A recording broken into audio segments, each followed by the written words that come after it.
Mais uma vez, pessoal, é uma satisfação nos encontrarmos juntos aqui e hoje estaremos abordando o assunto Top 7 clamores por justiça. Eu sinto desapontar algumas pessoas que, quando vítima de injustiça, almeja que Deus entre em cena e faça justiça plena. Mas eu quero dizer a vocês que justiça plena nós só vamos conhecer na prática depois daquele dia que o apóstolo Paulo menciona, né? Depois que formos transformados no abrir e fechar de olhos, quando o corruptível se revestir da incorruptibilidade e o mortal se revestir da imortalidade. Aí então veremos o que é justiça plena na prática. Por enquanto, nós teremos apenas arranjos a fim de que duas partes em conflito seja apaziguada temporariamente. Mas nós abordaremos mais detalhes sobre este tema logo após a vinheta.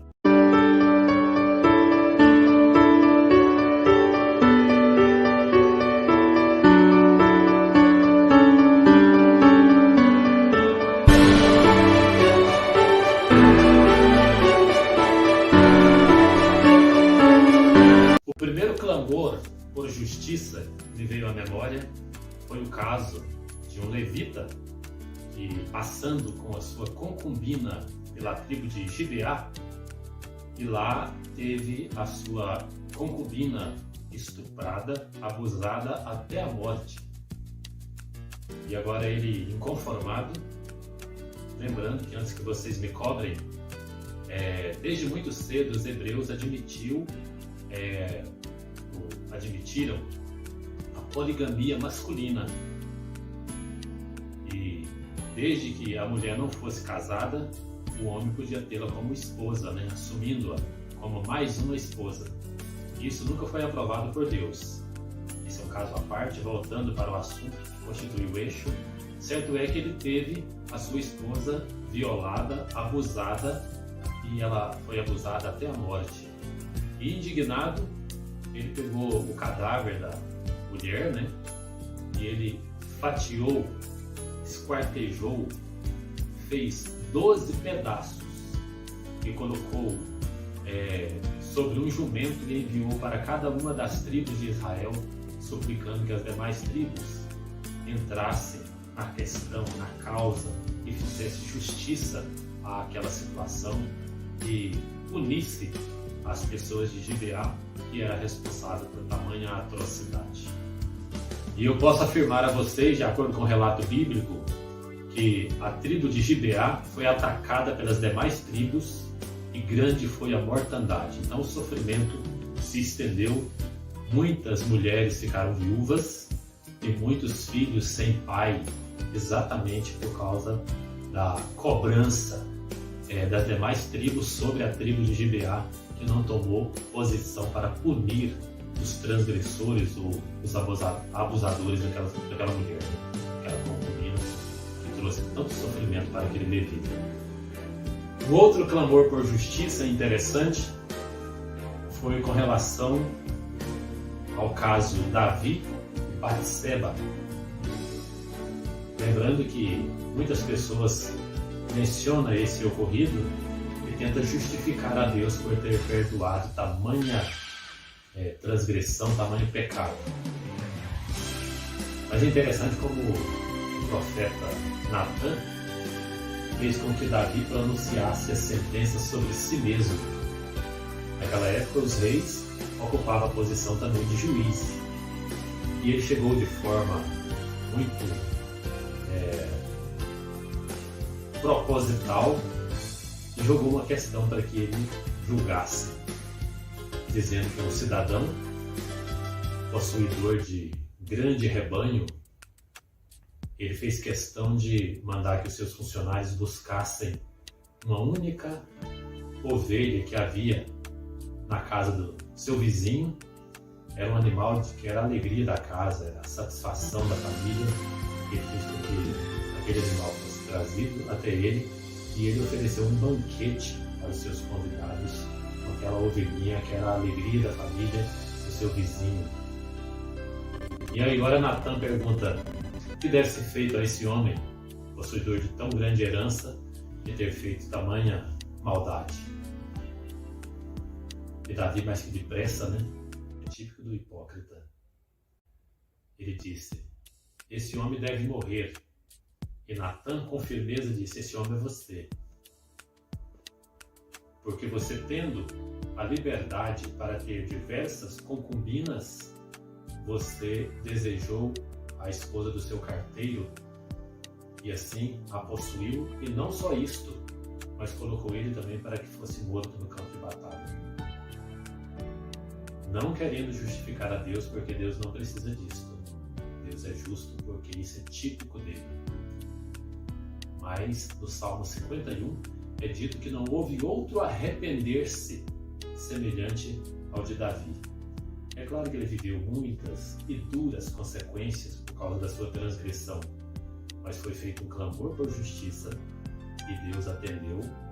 Ele foi punido, mas por outro lado ele alcançou um perdão. Eu acho que é a parte que nos cabe.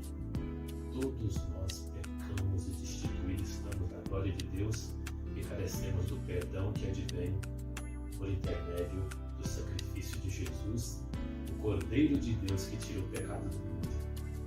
Outro clamor por justiça encontra-se em 1 Samuel 2, de 12 a 36.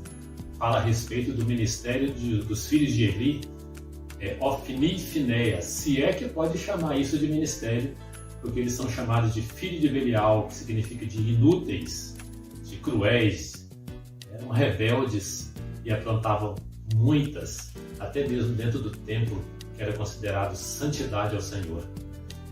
Então, os levitas tinham leis muito distintas, inclusive até na partilha das ofertas que era usado como alimentação para eles. Mas os filhos de Eli, eles impunham que os seus moços chegassem e reivindicassem de forma a quebrar essas leis dadas aos levitas para pegar carne crua para fazer churrasco ao seu bel prazer e não pegando carne cozida do jeito que ele determinava as leis. A bagunça foi muito grande, eram filhos muito indisciplinados. Eli também pagou um preço alto, que era seu pai, sumo sacerdote, e teve o desgosto de ver os seus filhos também sendo mortos, né? Eles praticaram muita bagunça, trouxe fogo estranho ao altar do templo. Isso ocasionou muitos transtornos e o clamor por justiça foi atendido. Eles queriam até obrigar Deus a se fazer presente em suas batalhas contra os seus adversários nas guerras, levando a arca da aliança junto com eles para a batalha, a fim de constranger Deus a dar-lhes a vitória.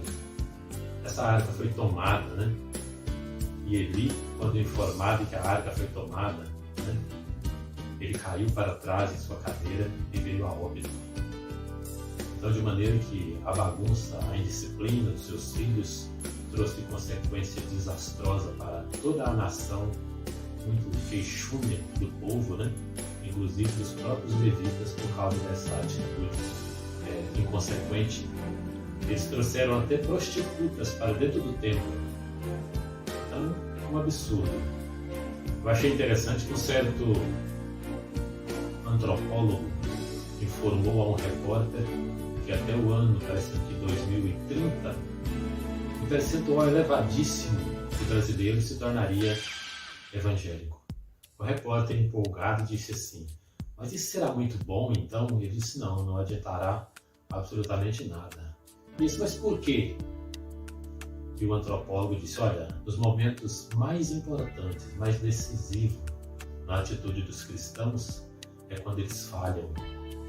A prática, os atos deles são tão comuns como de qualquer uma outra pessoa que não professa nenhuma fé. Isso é bem desestimulante, né? Mas eu digo para vocês o seguinte: aqueles que mantêm a sua confissão e se mantêm dentro do plano da salvação, sem dúvida não será decepcionado e na vinda de Jesus receberá o grande galardão, usando o termo bíblico, né? A grande recompensa, a vida eterna, com toda a delícia que ela contém. Uma outra mulher também que abusou muito de autoridade foi a regente considerada a rainha Atália. Quando ela soube da morte do filho, o rei Acasias, ela tomou todas as providências a fim de eliminar todo o descendente real que poderia assumir o trono. Mas a esposa do sacerdote Joiada tomou providência em salvar uma criança que se tornaria o rei, que foi Joás, com apenas 7 anos de idade. Ela o escondeu com o esposo a fim de não ser também assassinado essa pequena criança que fazia parte da linhagem real da família de Davi. E depois que isso aconteceu, o sacerdote e sua esposa tomou todas as providências a fim de que Joás fosse coroado rei, e fez isso de maneira muito cautelosa, e ele foi coroado praticamente dentro do templo, a fim de que não fosse interrompida a cerimônia, e o povo muito contente, porque Joás, descendente de Davi, haveria de reinar, e foi formulada toda a cerimônia. Quando a regente, ou a mãe de Acasias, que agora já era morto, ficou sabendo da cerimônia, ela já estava em pleno funcionamento, estava ocorrendo esta cerimônia de coroação, e quando ela aproximou, e na intenção de entrar onde não era cabível a ela entrar, que era na parte santa do tabernáculo, do templo, né?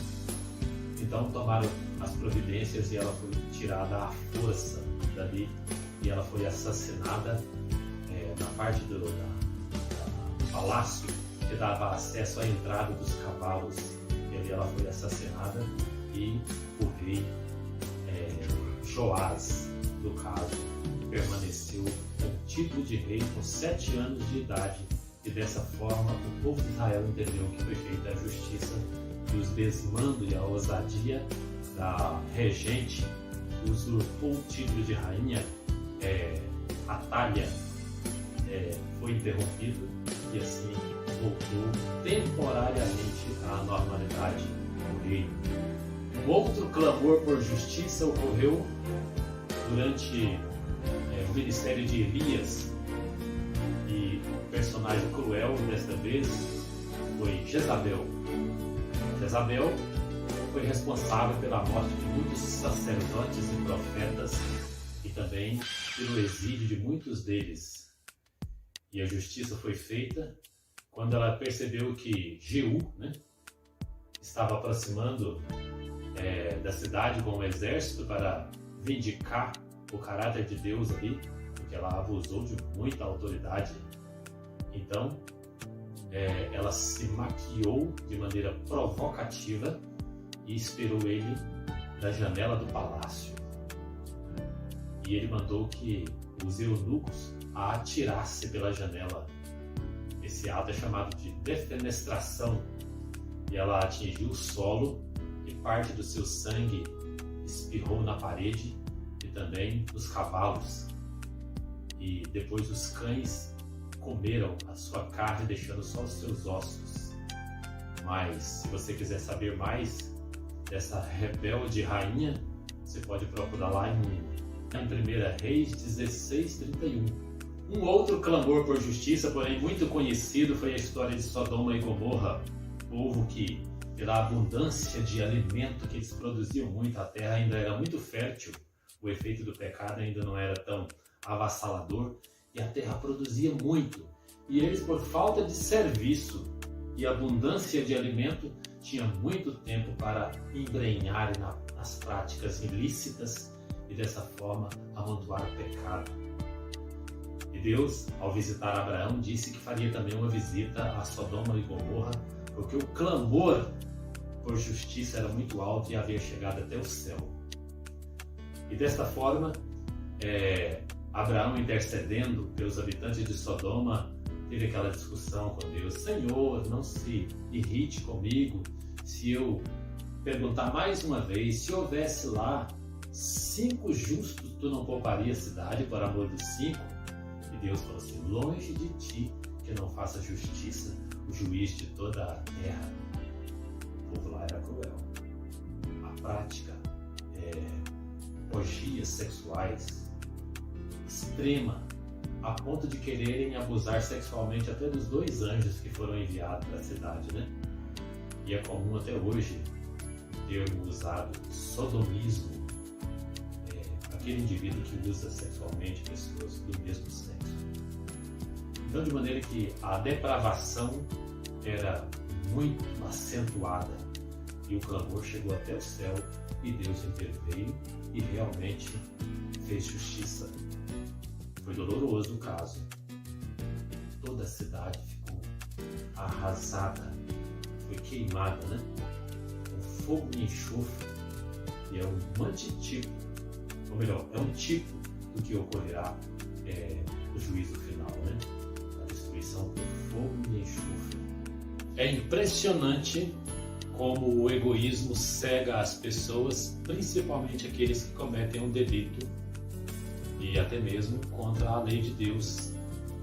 Me recordo aqui do caso de Acã, na guerra contra o povo de Ai, no livro de Josué 7, Acã e toda a tribo foi orientada que nada deveria pegar dos despojos da guerra. E Acã não resistiu e furtou uma capa babilônica e outros pertences, como a unha de ouro, e escondeu no meio da sua tenda. E, por isto, o povo foi amaldiçoado e, consequentemente, eles tiveram uma baixa considerável nesse conflito. E então foi grande o clamor por justiça, o povo suplicando a Deus por que tanta mortandade ocorreu entre os soldados de Israel. E aí foi se apurando o fato, você pode averiguar o contexto, né? Lá no livro de Josué 7, e por fim foi se apurando o caso, lançando sorte, e chegou sobre a tribo, família, por fim foi condenada a pessoa de Acã, que só então admitiu o seu erro e disse onde estava escondido o objeto furtado, roubado, naquela circunstância de despojo, né, da guerra contra Ai. Então, certo é que ele foi apedrejado com sua família e fez-se um grande montão de pedra sobre eles, e aquele lugar foi chamado de o Vale de Açor. Então, de maneira que assim aplacou a ira de Deus, e assim o povo pôde se posicionar de forma favorável também, contando com a proteção divina, porque tirou a maldição do roubo, né? Então, muitos que são vitimados também pelo contagioso egoísmo, faz vista grossa para os seus próprios delitos, trazendo maldição sobre o povo professo de Deus. Tem que se ter muita cautela. Então, no caso, né, de clamor por justiça, e a justiça foi feita nesse caso. Mas lembrando mais uma vez que justiça plena nós só conheceremos quando a transformação ocorrer no abrir e fechar de olhos. Então, de maneira que chegamos ao fim do top 7 clamores por justiça, e eu agradeço a você de coração por ter ficado até o final. Deixe o seu like e se inscreva no canal, e visite também o Instagram, o Facebook. Temos também o canal no Telegram, que você vai ficar a par de todas as novidades propostas pelo canal. E eu digo para você, é uma satisfação ter você conosco. Obrigadão mais uma vez por ter ficado até o fim. E também manda um pacotão de nota de 100, brincadeira, não precisa. A sua presença conosco é suficiente. Então é isso, pessoal. Valeu pela companhia e até a próxima.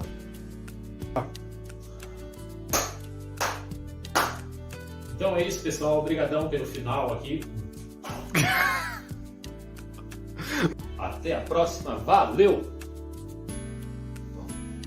Não funcionou. Tinha que tampar direto. Tudo. Você não precisa ficar mostrou sua mão aqui. Tampa tudo. Leva e tampa a tela completa. Tampa esse quadradinho aí. Não.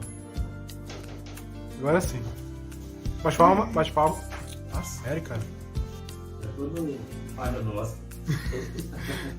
Bate palma.